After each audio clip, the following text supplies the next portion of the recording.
So friends, अब हमारा जो टॉपिक होगा वो होगा वेक्टर इंटीग्रेशन। ठीक है। सो अब इस टॉपिक में हम किसी भी वेक्टर फंक्शन का या वेक्टर क्वांटिटी का इंटीग्रेशन किस तरीके से करते हैं वो हम इसमें पढ़ेंगे। ठीक है।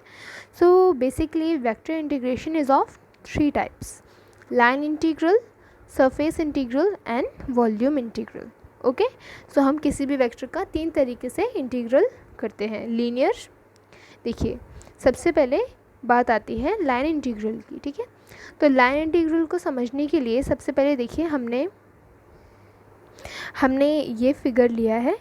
इस फिगर में आप देख रहे हैं ये हमारा कर्व है। ठीक है।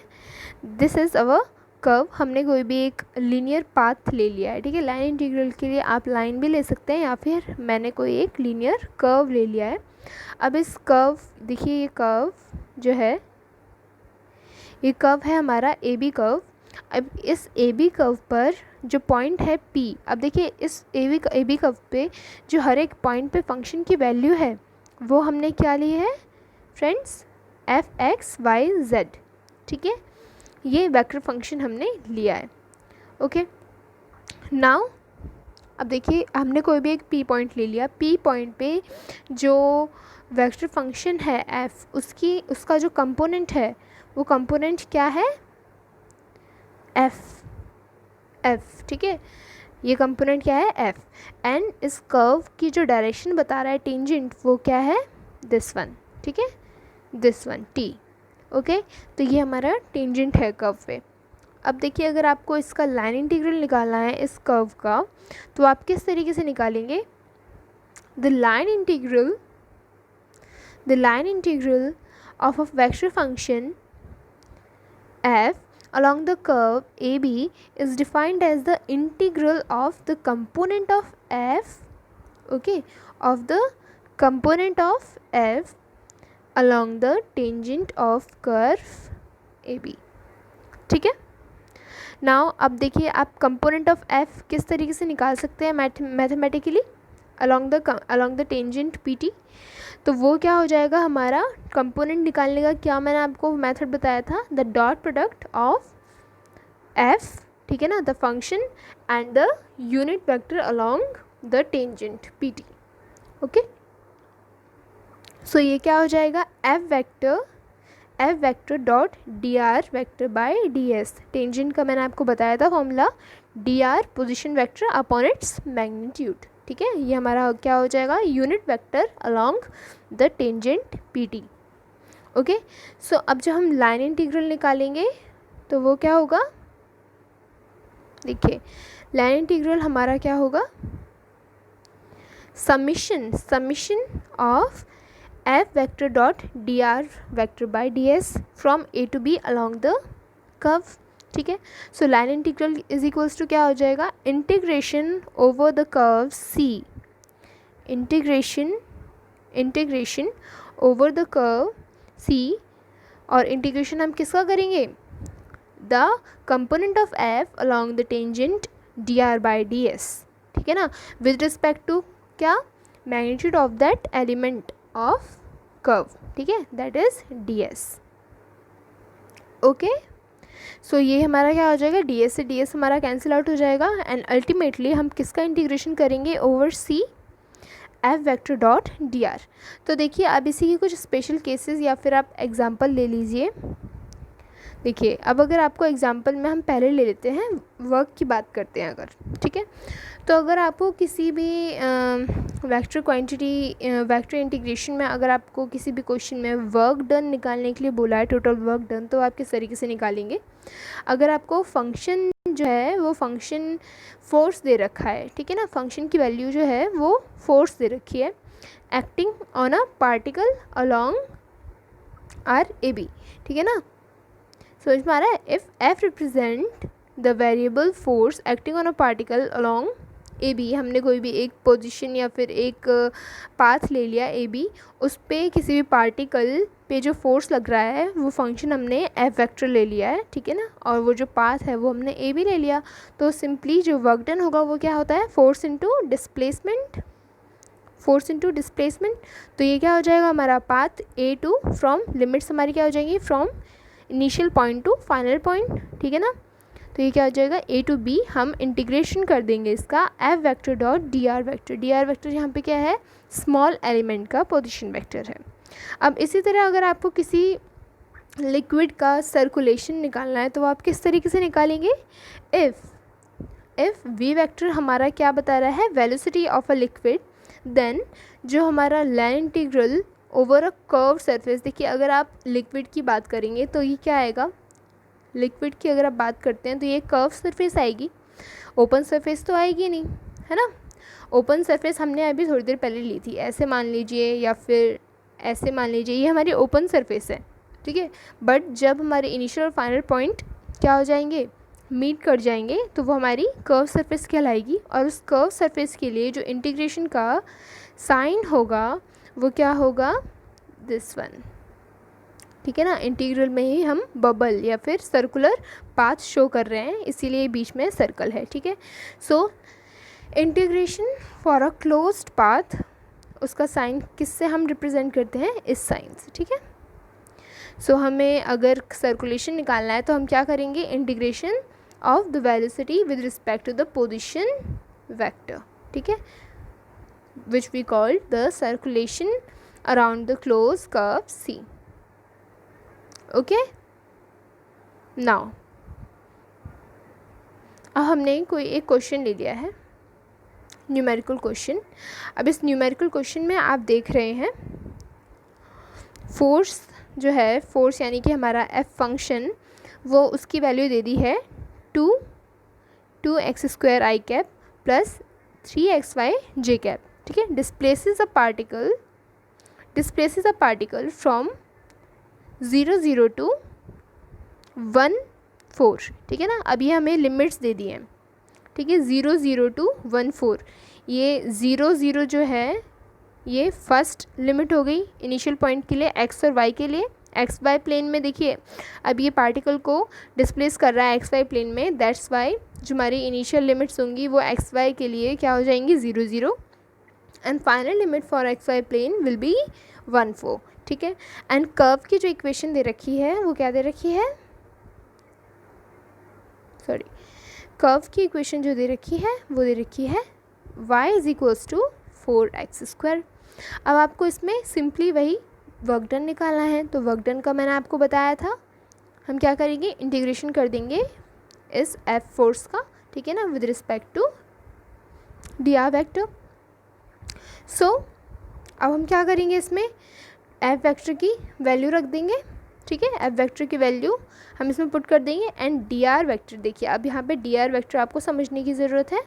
डी आर वेक्टर हमने यहाँ पे देखिए जनरली जो आर वेक्टर की वैल्यू होती है वो होती है आई कैप, सॉरी, आर वेक्टर की जो वैल्यू होती है वो होती है एक्स आई कैप प्लस वाई जे कैप प्लस जेड के कैप। तो इसी तरह से जब आप डी आर वेक्टर की वैल्यू निकालेंगे तो वो क्या हो जाएगा फ्रेंड्स, डी एक्स आई कैप प्लस डी वाई जे कैप प्लस डी जेड के कैप। अंडरस्टूड। तो इसीलिए अब देखिए आप डी आर के जगह पर क्या लिख देंगे, डी एक्स आई कैप प्लस डी वाई जे कैप, है ना। अभी आप सोच रहे होंगे डी जेड के कैप क्यों नहीं लिखा, डी जेड के कैप इसलिए नहीं लिखा क्योंकि जो हमारा पार्टिकल है वो एक्स वाई प्लेन में एग्जिस्ट कर रहा है, ठीक है, तो इसलिए हम एक्स वाई कंपोनेंट्स ही इंक्लूड करेंगे, ठीक है, अपनी कैलकुलेशन में। नाउ अब आप इसका डॉट प्रोडक्ट कर देंगे, डॉट प्रोडक्ट करने के बाद में आपके पास जो वैल्यू मिलेगी वो क्या मिलेगी, 2x² Y D X plus 3xy D Y. Okay, देखिए अब हम क्या करेंगे, y की वैल्यू पुट करेंगे। अब देखें हमने हमारी जो फंक्शन की वैल्यू थी, सॉरी जो कर्व की इक्वेशन थी, कर्व की इक्वेशन क्या गिवन थी, y is equals to 4x²। तो यहाँ से हम क्या करेंगे, y की वैल्यू निकाल लेंगे, ठीक है ना, y की वैल्यू निकाल लेंगे। y क्योंकि देखिए जो हम लाइन इंटीग्रेशन की बात करते हैं तो वो हमारा वन डायमेंशनली क्या करता है, एग्जिस्ट करता है। तो इसीलिए जब हम इंटीग्रेशन निकालते हैं तो with respect to only one variable निकालते हैं। ओके, ठीक है। सो इसीलिए हम इसमें या तो फिर x के रिस्पेक्ट में निकालेंगे या फिर y के रिस्पेक्ट में निकालेंगे। तो हम क्या करेंगे, पूरे के पूरे जो वेरिएबल्स हैं उनको या तो y में चेंज कर देंगे या फिर x में चेंज कर देंगे। अब इस क्वेश्चन में यहाँ पर हम अगर y को x में चेंज करते हैं तो वो हम किस तरीके से करेंगे, y की जगह पर हम क्या पुट कर देंगे, 4x²। ठीक है, सो आप यहाँ पे देख रहे हैं y की जगह पे हमने क्या पुट कर दिया है, 4x²। अब देखिए जब y चेंज हो रहा है तो dy भी तो चेंज होगा। जब आप इसी इक्वेशन को डिफ्रेंशिएट कर देंगे तो वो क्या हो जाएगा, 4 2 8x, ठीक है, dx, है ना। तो अब आप dy की जगह पे क्या लिख देंगे, 8x dx, ठीक है। सो ये क्या हो जाएगा, 8x dx। अब आप क्या करेंगे, सिंपली ऑपरेशंस जो होते हैं हमारे इंटीग्रेशन ऑपरेशंस और इंटीग्रेशन कैलकुलेशन फॉलो करेंगे और सिंपली सॉल्व करके x टू द पावर 4 का इंटीग्रेशन कर देंगे। एंड जो हमारा आंसर आएगा अल्टीमेटली वो क्या आ जाएगा, 104/5, ठीक है। सो इस तरीके से हम किसी भी लाइन इंटीग्रल को फाइंड कर सकते हैं for a vector function. Okay, now अब हम सरफेस इंटीग्रल की तरफ बढ़ेंगे। ओके बच्चों, नाउ देखिए सरफेस इंटीग्रल की तरफ बढ़ने से पहले आप एक छोटा सा बात और समझ लीजिए कि जब आप किसी भी फंक्शन का, वेक्टर फंक्शन का लाइन इंटीग्रल निकालते हैं यहाँ पे देखिए, तो अगर वो लाइन इंटीग्रल सॉल्व करने के बाद में जो हमारा आंसर है वो is independent of the path, यानी कि ये हमारा पाथ है, ठीक है ना, dr। If the line integral is independent of the path joining any two point, then वो हमारा क्या कहलाएगी, ऐसी वेक्टर फील्ड हमारी क्या कहलाएगी, इर्रोटेशनल वेक्टर फील्ड कहलाएगी। मतलब ये कि अगर हम किसी वेक्टर फील्ड के लिए लाइन इंटीग्रल निकाल रहे हैं और वो लाइन इंटीग्रल इंडिपेंडेंट है for the path joining that to limits और दैट टू पॉइंट्स, देन जो वेक्टर फील्ड होगी वो क्या होगी, हमारी इर्रोटेशनल फील्ड कहलाएगी, ठीक है। नाउ अब हम आते हैं हमारे सरफेस इंटीग्रल पे। देखिए सरफेस इंटीग्रल में अब हम क्या पढ़ेंगे,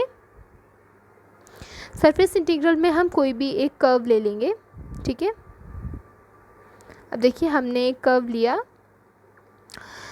एस कर्व लिया हमने, ठीक है। अब इस एस कर्व पे हमने स्मॉल एलिमेंट ले लिया है, ठीक है, स्मॉल एलिमेंट ds ले लिया है। तो जो सरफेस इंटीग्रल होगा वो सरफेस इंटीग्रल क्या होगा, the surface integral for the surface or over the surface S will be defined as the dot product of the integration of the dot product of the component of F along the normal to the surface, ठीक है। मतलब ये जो ये n cap आपको दिख रहा है ना, ये नॉर्मल वेक्टर है सरफेस के लिए, ठीक है। ds सरफेस के लिए जो n वेक्टर है वो नॉर्मल वेक्टर है and this is our component of f vector the function, ठीक है ना। ये कंपोनेंट है f vector along the normal vector, ठीक है। सो देखिए अब इसको डिफाइन हम किस तरीके से करेंगे, surface integral of a vector function f vector over the surface S is defined as the integral of components of f along the normal to the surface, ठीक है। अब कंपोनेंट हम किस तरीके से निकालेंगे, कंपोनेंट हम इस केस में देखिए हमने प्रीवियस केस में कंपोनेंट ऑफ f क्या निकाला था, dot product of the f and the tangent, ठीक है ना, यूनिट टेंजेंट वेक्टर। अब इसमें हम क्या करेंगे, यूनिट नॉर्मल वेक्टर निकालेंगे, ठीक है। यूनिट नॉर्मल वेक्टर के साथ में हम डॉट प्रोडक्ट करेंगे एफ वेक्टर का, ठीक है। सो सबसे पहले तो देखिए आपको यूनिट नॉर्मल वेक्टर हम किस तरीके से निकालते हैं, ये हमारा फॉर्मूला है gradient F upon the magnitude of gradient, ठीक है, will gives us the value of normal vector. ठीक है, अब इसी तरह से आप देखिए, अभी जो component of F along the normal होगा, that is F vector dot N cap. इसका जब आप इंटीग्रेशन करेंगे with respect to D S, so D S की भी वैल्यू देखिए, आप जब सॉल्व करेंगे क्वेश्चन तो उसको याद, आपको यहाँ पे हम सरफेस की बात कर रहे हैं तो ये 2 डायमेंशनल एग्जिस्ट करेगा, ठीक है ना, 2 डायमेंशनली एग्जिस्ट करेगा। तो उसके लिए आप डी एक्स या डी वाई या फिर डी एक्स डी जेड लेंगे या D Z and D Y लेंगे। तो उसके लिए कोई भी 2 कंपोनेंट हम लेंगे, तो उसके लिए जो आपकी डी एस की वैल्यू होगी वो क्या होगी, the product of that 2 components and the unit vector का डॉट प्रोडक्ट, ठीक है ना, the dot product of that unit vector. ठीक है, the ratio of product of the ratio of magnitude, ठीक है ना, the ratio of the product of the magnitude of D X D Y upon the N cap dot K cap. ठीक है, सो इस तरीके से आप सरफेस इंटीग्रल निकालेंगे। ये हमारा सरफेस इंटीग्रल का फॉर्मूला हो गया। अब देखिए, इसी तरह से अब आप कोई एग्जांपल ले लीजिए, हम फ्लक्स अगर निकाल रहे हैं तो फ्लक्स हमारा 2 डायमेंशनली एग्जिस्ट करेगा। तो उसके लिए फ्लक्स हमारा जो हो जाएगा, उसका जब हम सरफेस इंटीग्रल निकालेंगे, देखिए फ्लक्स हम किसी भी एरिया के लिए निकालते हैं ना, तो एरिया के लिए जो हम निकाल रहे हैं, हमारा कोई भी हमने सर्कुलर पाथ ले लिया, इससे अगर हमारा फ्लक्स जो है, ये हमारी ये इलेक्ट्रिक फील्ड प्रोड्यूस हो रही है, ये इलेक्ट्रिक फील्ड हम अप्लाई कर रहे हैं, एंड इससे जब हमारा फ्लक्स निकलेगा तो वो जो फ्लक्स होगा वो हम किस तरीके से निकालेंगे,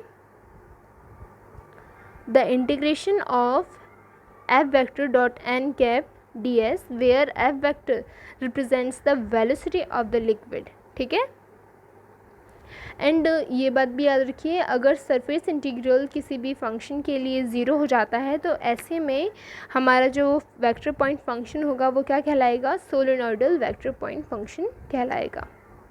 ओके, सो नाउ अब हम इस पे क्वेश्चन कर लेते हैं। हमारे क्वेश्चन में हमें सरफेस इंटीग्रल निकालने के लिए बोला है ए वेक्टर फंक्शन का। ठीक है, अब ए वेक्टर की हमें वैल्यू दे रखी है x plus Y square I cap minus 2x J cap plus 2y z K cap. ठीक है, and s is the surface of the plane 2x plus y plus 2z is equals to 6। ठीक है, in the first octant. So इस case में आपको हम किस तरीके से सरफेस इंटीग्रल निकालेंगे, सबसे पहले तो देखिए, अगर आपको ds निकालना है और n वेक्टर निकालना है, तो n वेक्टर के लिए आपको gradient of the curve of equation वो निकालना पड़ेगा, इक्वेशन ऑफ द कर्व। ठीक है, तो इक्वेशन ऑफ द कर्व क्या हो जाएगी हमारी, 2x plus Y plus 2z। ठीक है, -6 भी ले सकते हैं, बट -6 इन्होंने इसीलिए नहीं लिखा है बिकॉज जब आप इसका ग्रेडियंट निकालेंगे, तो जब हम किसी भी कांस्टेंट का ग्रेडियंट निकालते हैं तो वो 0 ही निकलता है। दैट्स वाई आप उसे लिखिए या ना लिखिए, वो बात एक ही है। ठीक है, सो आप ग्रेडियंट निकालेंगे 2x plus Y plus 2z का, तो वो हमारा क्या हो जाएगा, 2i कैप प्लस जे कैप प्लस 2k कैप। ठीक है, ग्रेडियंट निकालना आपको मैं पढ़ा ही चुकी हूँ किस तरीके से निकालते हैं। ठीक है, और जो बच्चे नए आए हैं, जिन्होंने नया ज्वाइन किया है, वो प्रीवियस वीडियो में देख सकते हैं ग्रेडियंट किसी भी वेक्टर का किस तरीके से फाइंड करते हैं। तो ये हमारा एन कैप हो जाएगा। अब एन कैप क्या हमारा हो जाएगा, इसका मैग्नीट्यूड। ठीक है ना, अब इसका मैग्नीट्यूड भी निकालना पड़ेगा, तो N cap will be is equals to the gradient of the plane. ठीक है, the gradient of the plane upon the magnitude of that. ठीक है, तो वो मैग्नीट्यूड हमारा हो जाएगा 2 square plus 1 square plus 2 square, that will be is equals to √4 plus 1 plus 4, और जो हमें देगा, क्या देगा, 2/3 I cap plus 1/3 J cap plus 2/3 के कैप। अब अगर आपको ds निकालना होगा, ds के रिस्पेक्ट में, देखिए अब ds के रिस्पेक्ट में क्या करेंगे, इंटीग्रेशन करेंगे, तो आपको ds की वैल्यू कैसे निकलेगी, dx into D Y upon K cap dot N cap. ठीक है, तो K cap dot N cap की वैल्यू भी हम निकाल लेंगे। के कैप से सिंपली हम जो हमें इक्वेशन मिली है के कैप से हम उसे डॉट प्रोडक्ट करा देंगे तो हमारी जो वैल्यू आ जाएगी। अब देखिए ये वैल्यू कैसे आई, जो आप के कैप से इसका मल्टीप्लाई या डॉट प्रोडक्ट कराएंगे तो आपको पता है डॉट प्रोडक्ट सिमिलर कंपोनेंट्स का तो 1 होता है, बट अपोजिट या फिर डिफरेंट कंपोनेंट्स का 0 होता है। तो जो आप के डॉट आई करेंगे आई कैप तो वो हमारा 0 हो जाएगा, एंड इसी तरह से के कैप डॉट जे कैप करेंगे तो वो भी 0 हो जाएगा। तो इस तरीके से ये हमारी जो टर्म्स हैं वो कैंसिल हो जाएंगी और हमें आंसर में मिलेगा 2/3। ठीक है, तो अब हम कुछ नहीं करेंगे, ये हमारा जो एक्सप्रेशन है इसमें हम सबकी वैल्यू पुट करके, ठीक है, ए वेक्टर डॉट एन वेक्टर हम निकाल लेंगे। ए वेक्टर हमारा ये है एंड एन वेक्टर की हमने वैल्यू निकाल चुकी है। हम उनको डॉट प्रोडक्ट करवा के जो हमारा आंसर आएगा उसको हम पुट कर देंगे इस इक्वेशन में, ठीक है, एंड सिंपली इंटीग्रेशन कर देंगे। ठीक है, सो अब आप जब इंटीग्रेशन करेंगे सो सिंपली देखिए, जब आप इंटीग्रेशन करेंगे इसका तो सिंपली आपको क्या करना है, D Y and D X के टर्म्स में। अब देखिए आप ये देख रहे हैं ना, डबल इंटीग्रेशन का ये जो साइन है ये क्यों लगा है। डबल इंटीग्रेशन का साइन इसलिए लगा है क्योंकि हम यहाँ पे 2 डायमेंशनल या फिर 2 कंपोनेंट्स ले रहे हैं। इस केस में हम डी वाई और डी एक्स ले रहे हैं, तो इसीलिए हमें 2 बार इंटीग्रेशन करना पड़ेगा। वो आपकी मर्ज़ी है, आप पहले x के रिस्पेक्ट में कर सकते हैं या पहले y के रिस्पेक्ट में कर लीजिए। तो अगर आप पहले y के रिस्पेक्ट में करते हैं इस फंक्शन को, ठीक है, तो लिमिट्स हमने क्या ले ली, 0 6 - 2x। देखिए अब लिमिट्स हमने ये क्यों ली है, बिकॉज ये हमारी प्लेन की इक्वेशन थी। ठीक है, ये हमारी प्लेन की इक्वेशन थी। प्लेन की इक्वेशन से हमारा 1 सेकेंड, हाँ, हमारी जो y की वैल्यू आई है, y की वैल्यू क्या आ जाएगी, 6 - 2x। यहाँ पर इनसे थोड़ी सी कुछ गलती हुई है, 6 - 2x/3 होगा यहाँ पे बच्चों, याद रखना, 6 - 2x/3। ठीक है, और अगर आप ये इस तरह से लेते हैं एंड x की वैल्यू हम क्या ले लेंगे, 0। ठीक है, हमने जो लिमिट्स ली हैं x के लिए वो ली हैं 0 और 3। वाई, बिकॉज़ अगर हम x की जगह पर 0 लेते हैं तो हमारी जो y की वैल्यू आएगी, x की जगह पर अगर हम 0 लेते हैं तो y की वैल्यू हमारी 2 आएगी, और इसी तरह जब y 0 लेते हैं तो x हमारा क्या आएगा, 3 आएगा। ठीक है, तो लिमिट्स हमने 0 और 3 x के लिए ले ली हैं और 4 के लिए हमने 0 और 6 - 2x ले लिए। ओके, सो नाउ अब हम इसे सिंपली इंटीग्रेट कर देंगे एंड इंटीग्रेट करने के बाद में जो आपका आंसर आएगा वो आएगा 81। ओके, आपको इंटीग्रेशन में थोड़ा सा भी डाउट होता है तो आप मुझे बताइए, मैं इंटीग्रेशन आपको अच्छे से समझा दूंगी कि किस तरह से आप इंटीग्रेशन करेंगे। वैसे इसमें कुछ इतना हार्ड भी नहीं है, आप देख लीजिए। ये आपकी जो प्लेन की इक्वेशन थी, इस प्लेन की इक्वेशन में आपने x के लिए जो लिमिट्स ली हैं वो ली हैं 0 और 3। देखिए जब आप x को, ये देखिए आपके 2 पॉइंट है ना, ये पॉइंट है और ये पॉइंट है ना, तो जो आप इस पॉइंट पे बात करते हैं तो इस पॉइंट पे हमारा जो x होगा वो हमने क्या ले लिया, 3। ठीक है ना, यहाँ पे y 0 है, तो जब y 0 पुट करेंगे इस इक्वेशन में तो x की वैल्यू क्या आएगी, 3 आएगी। एंड जब हम इसकी बात करते हैं तो ये हमारा मैक्सिमम वैल्यू हो जाएगी। ठीक है, तो मैक्सिमम वैल्यू विल बी, यहाँ पे देखिए आपको दिख ही रहा है x जो है वो 0 है। ठीक है ना, m पॉइंट पे x जो है वो हमारा 0 है। ठीक है, एंड जो हमारा y होगा, y की वैल्यू क्या हो जाएगी, मैक्सिमम होनी चाहिए, तो y की वैल्यू हम सिंपली इसी इक्वेशन में से पुट कर देंगे। ठीक है, 6 - 2x/3। ठीक है, सो हमने लिमिट्स ले ली हैं x के लिए 0 से 3 और y के लिए 0 से 2x minus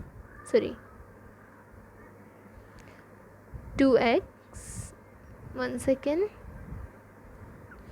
6 - 2x/3। Okay,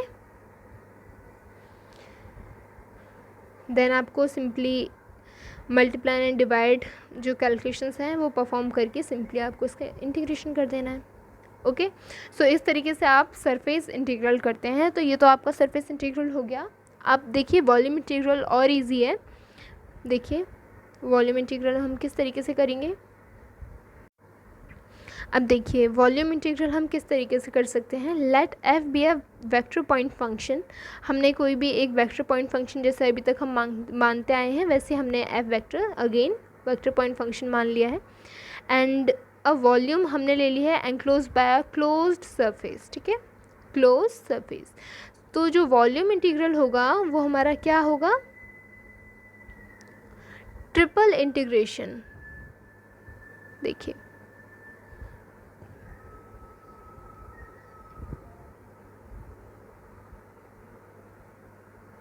triple integration of F vector dot D V. ठीक है, सो एग्जाम्पल नंबर 15 देखिए आप। इस पर हम एग्जाम्पल के हेल्प से इसे समझते हैं। हमारी एफ वेक्टर की वैल्यू दे रखी है 2z i cap minus X J cap plus Y K cap. अब हमें क्या निकालने के लिए बोला है, वेक्टर वॉल्यूम इंटीग्रल निकालने के लिए बोला है फॉर एफ वेक्टर फंक्शन। ठीक है, with respect to D V where V is the region bounded by the surfaces. ठीक है, एंड हमें जो लिमिट्स दे दी हैं वो x is equals to 0, y is equals to 0, x is equals to 2, y is equals to 4 and z is equals to X square, z is equals to 2। ठीक है, तो देखिए अब आप किस तरीके से निकालेंगे। आपको x के लिए भी दो लिमिट दे दी हैं 0 एंड 2, y के लिए भी 0 एंड 4 एंड z के लिए भी initial limit x square and final limit 2। तो सिंपली आप इसमें ये पुट कर देंगे लिमिट्स की जगह पर। ठीक है, एंड देखिए अब देखिए आप इसको किस तरीके से परफॉर्म करेंगे।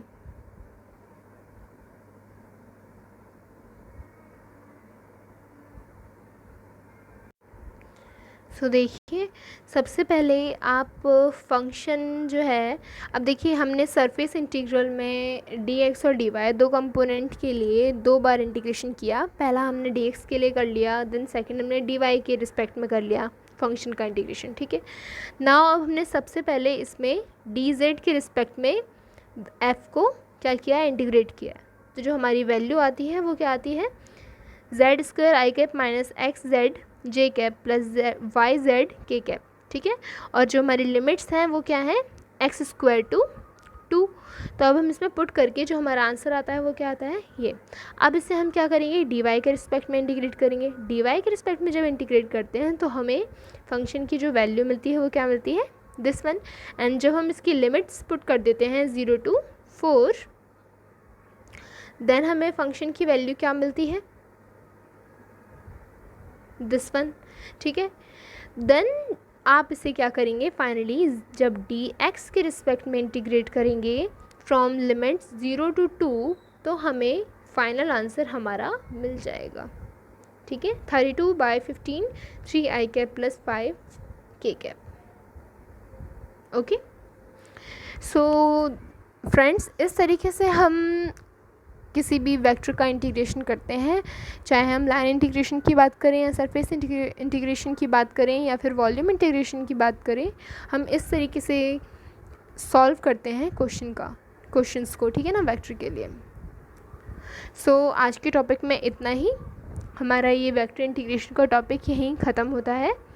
सो अगर आपको पूरा अच्छे से सब कुछ समझ में आया है, अगर आपको कुछ डाउट है तो आप मुझसे क्लियर कर सकते हैं कमेंट सेक्शन में। ठीक है, एंड अगर आप कुछ मुझे सजेस्ट करना चाहते हैं तो वो भी आप मुझे ज़रूर कमेंट्स करके बताइएगा। एंड प्लीज़ मेरी वीडियो को like and subscribe and share करना बिल्कुल ना भूलें। Thank you so much, have a nice day.